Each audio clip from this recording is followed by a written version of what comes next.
You won't believe what's hiding under this car. Seriously, it's not a pizza delivery guy or a lost cat. It's a CNG tank. Yo, what's up, legends? Om Vinayak Gupta here. If you thought CNG is just for your uncle's boring taxi, buckle up. Victora's CNG variant is about to blow your mind. Under the body. Underbody CNG tank, no trunk sacrifices, all your luggage room, and you save money on fuel. Free fries with your burger. But is it safe? Built tougher than my grandma's pressure cooker. High-strength steel, reinforced brackets, sensors that'll scream if anything goes wrong. Tucked up tight, no scraping on speed bumps. Performance time. CNG means slow? Nah, this thing zooms. 0 to 60, not a supercar, but you'll beat the neighbor's scooter. Mileage? More Starbucks, less gas station. CNG or petrol? Cleaner, cheaper, engine stays happier longer. Tiny downside.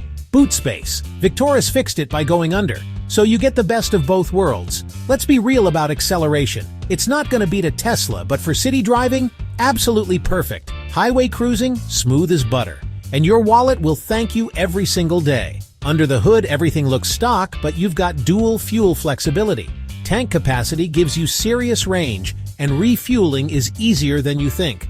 Plus, CNG burns cleaner, less engine wear, fewer oil changes. I've been daily driving this for 2 weeks, and I'm saving about 40% on fuel costs. Performance? I'm genuinely impressed. Zero reliability issues, starts every time, runs smooth. What do you think? Trust underbody CNG or stick to petrol? Drop it in the comments. Let's start a war. Smash that like button like you're hitting the no S. Subscribe for more crazy car hacks. Turn on notifications. Spot the hidden meme. Rewind comment. First gets a shout out. Bottom line, Victora's CNG variant is a game changer. If you want to save money without sacrificing space, this is your answer. Hit that subscribe button.